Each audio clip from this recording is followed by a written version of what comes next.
Hello, I am Flaunt, and I have a Minecraft server that I've been doing with some friends that I wanted to do a tour of. So this server hasn't been around very long, and so this is just the starter village, the spawn village. It's where we have done all our work, and there isn't much done with it, but it's still nice. Um, right now we have a small dock here for boats, since we happen to be right by an ocean. We have these kind of market stalls that I could use for storage. We haven't really done anything with them yet. A little bit of extra storage here. This used to be where I kept cobblestone. No more cobblestone in there. We have up here the big house, which I will talk about in a little bit.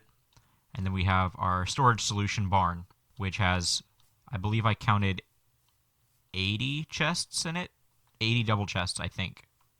Moving swiftly on from the big house, we have down this way a short little bridge over a little inlet that leads to what is currently the town proper. I intend to make this significantly more. We have another market stall, and we have a couple of houses that are all built to certain specifications. That way, it seems to be at least a little bit more coherent. We got 4 of them right now. Hopefully there will be more at some point. This one is mine. I put the orange because I figured the orange looked best with the acacia tops and sides. And here we have a drowned. Oh no, they're going to keep chasing me. Scattered about the area, we have a bunch of trees that are not native to the area, such as the acacia and the dark oak. The dark oak is not as useful as I thought it would be, and I'm a little bit upset by that. I need to find a way to use it, but I use mostly spruce. We also have our big spruce tree over there. Native to the area are these birch trees. I've obviously pared them back a lot. That way I had more space to build in. Paring them back was a good idea. That gave me a lot of wood, so I could use that to fuel my furnace. The furnace here is a fairly standard auto smelter for double speed. It's not that complicated. I have it mostly so that I have a place to smelt things quickly. I intend to put this somewhere else in a building at some point, but I don't have a building for it yet, and so it is out here in the open. From over here towards the end of the settlement, we have our last house, and if we go behind the last house, I actually have a small farming area over here that isn't quite as much for aesthetics. It's just for building. We have some potatoes growing and some pumpkins. Back there is a bee's nest that also has some honey and a campfire beneath it, so I can get that at any time. Some sugar canes. But it's not that impressive right now. I hope to be able to make that a little bit better in the future. Probably put it somewhere else where it can look better too, as opposed to just being out. Behind the big house and the barn and the town, we have right here an area I've carved out, which actually ends up having a mob grinder down here. This actually was a nightmare to install. It's very long, very deep, and I had to find a way to place a bunch of, what are those called, kelp, in order to build these water columns. If we come down here, we got our mob grinder, and you can hear the zombies now. They should spawn in any moment. I could convert this into a drowned spawner. I have not done so. I have not found it worthwhile yet, though that may change in the near future. There's a little bit of storage over here, crafting table, infinite water source in case you need it, because this is underground, and we can actually go up slightly. If you notice, there's an entrance right there, if I can get in it. Entrance right here, and around here is just a little bit of an underground area. I can get some deep slate from here. I have done so. It's not that impressive, but it's something at least. And that obviously is the wall that keeps the zombies stuck. Theoretically, I could put an automatic item catcher down there underneath the zombies, but I haven't. I don't think it's worth it. Alright, so right beside the mob grinder hole, we have the mine. And I've done a little bit onto making the mine look not bad. But I have marked down there, let's see if I can see the signs. I do not have the signs marked. I have marked with signs theoretical layers that are safe for certain ore types. I have one for iron, and I have one for diamond, and I probably need to end up doing one for copper because I really need a lot of copper. I just haven't gotten around to it yet. That I have found to be good enough. I know it's not the most efficient iron layer that I'm at, because it's right there at the bottom, and that's not deep slate, but it's good enough. In the middle of everything, I have this bamboo growing. I don't intend to keep this here forever. It just happened to be a very convenient place to put it, and I need it every once in a while, and so it's just here. So with a rough understanding of the geography of the area, let's go over a couple of design principles I used in building what I've built so far. So we can obviously tell that the dock here is almost entirely acacia wood, and it's just acacia planks. I did try at one point to have like pillars coming from beneath it to anchor it to the ground, the seafloor, but it really didn't look good, and it was a pain to put in because of all the drowns. So I just removed it, and I figure I'll try again later. Over here for the market stalls, I just figured a little bit of spruce and acacia would look good, and I happen to have enough of that close enough to where I am that I was like, okay, I'll just use that. And birch signs are just best with birch. They're easily readable that way. And I have a couple of later additions, like the item frames up here. This I got from a village that I raided, I think, from over that way. And then a little bit of storage solution here, and a crafting table. Obviously, here's the solution to some of my storage, at least until I got the barn up, was this interesting kind of platform. It's not great. I could probably do better, but it still, once again, is the spruce and acacia kind of motif that I actually use a lot here. I think that was the right idea, too. So this particular fish stall happened to be the first thing that I built, and it was my home, actually, for a little bit. I had just a bed sitting, like, right there.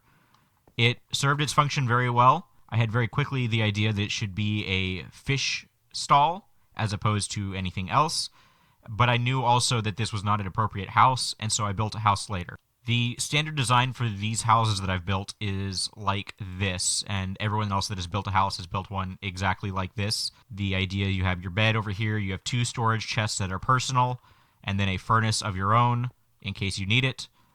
And it's very simple, very easy to build. It uses this spruce log here on each of the corners in order to provide some stability, as well as the fence posts in order to make a rudimentary wall.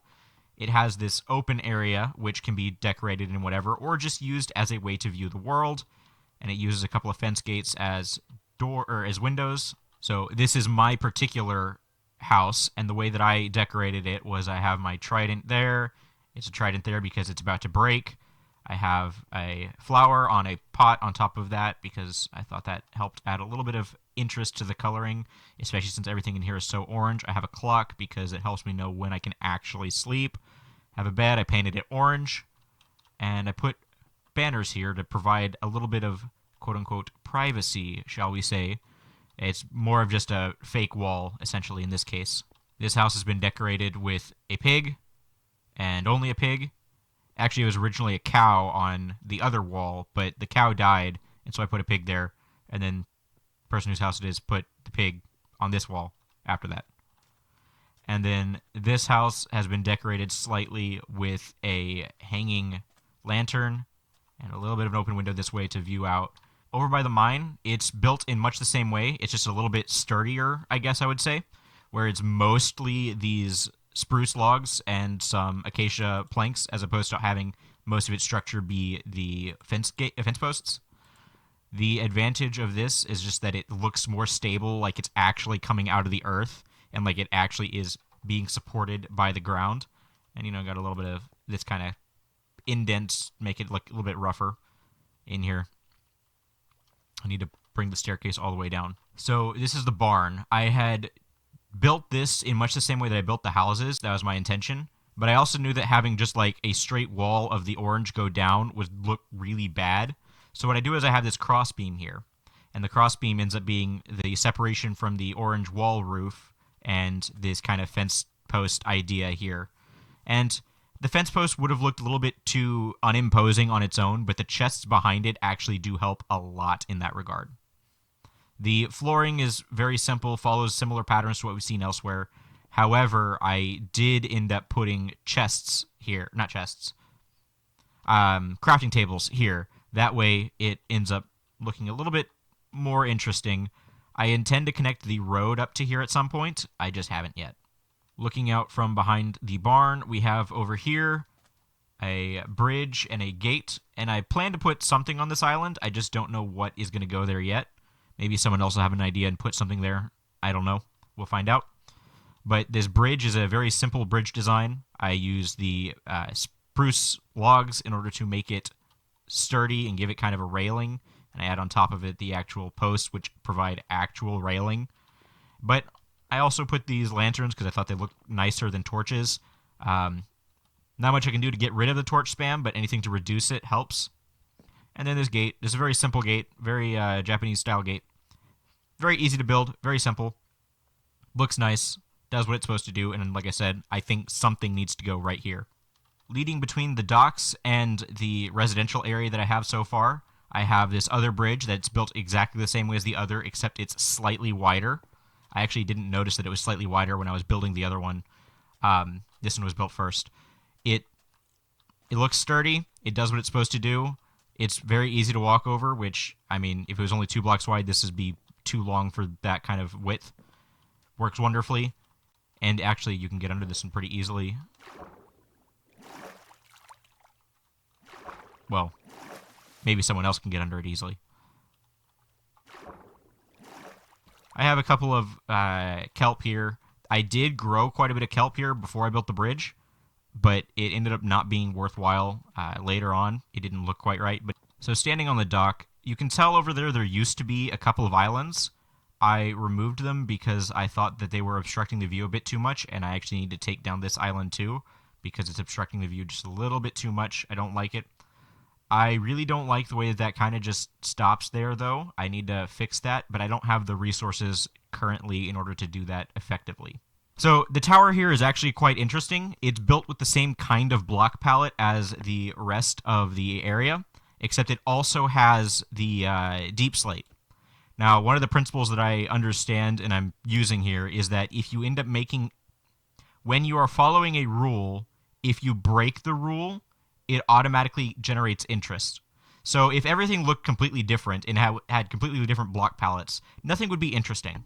However, because I have a very, very simple block palette here, I follow it very closely, and when I break it by introducing a new block, such as the deep slate, it ends up actually drawing your eye to it, and you think, oh, that's obviously the important part of the town. And it's getting to be night, so I'm going to go ahead and sleep. Now that it's daylight, let's go ahead and go in and look at the insides. The insides aren't much to look at. There isn't a whole lot going on in here. There's a chest with a book. There's this acacia log in the middle, which, once again, it ends up being a point of interest because nothing else in the area uses an acacia log at all. And then at the top, well, we have storage here. I say storage. We have where I'm keeping stuff, the smithing table and the grindstone. As well as up here, we have a cauldron and brewing stand. Things that I'm not using right now, but I needed a place for, so that when I need them, I have them until I build a place permanently for them. So standing here beside the tower, you can see up there is a gate. I'm going to show you what I intend to build up there. So up here is the gates, and if we look down, we can see the spawn village. And if we come over here, you can see I have a sign indicating what I want to build here. The salmon shrine.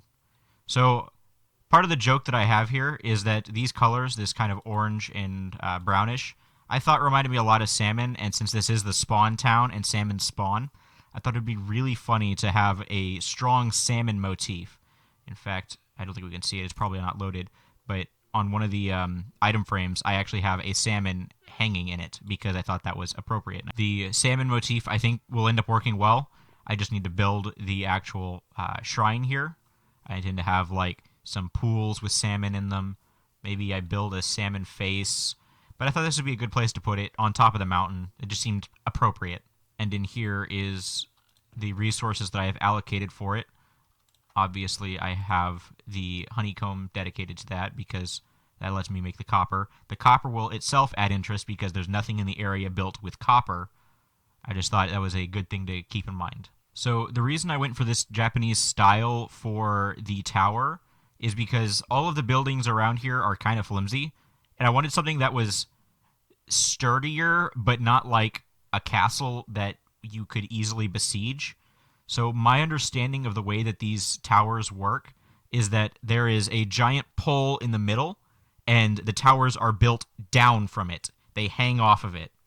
The reason for that is that the pole itself can move. And so, if there's a high wind or an earthquake, for instance, the pole can shake all it needs to in order to not break. And the building itself will just move with the pole, as opposed to if you have the building on the ground and you have two bits of ground move different amounts, it breaks the building. That's my understanding. And so I just used that as the principle for why I would build this tower. And I think it actually ended up looking nice. I have, of course, a lightning rod up there so that it can get struck by lightning, because I thought that would be really cool. So I hope this has been interesting, getting to see kind of how I ended up building much of this, the design principles I used, how it fits together, and kind of the geography of it. I still have a lot to do to make this look a lot better, and then branching out, obviously, into other areas of the world to build other structures there that look completely different. But this one, I think, turned out well, this particular area thus far. And so I guess that's it. Goodbye.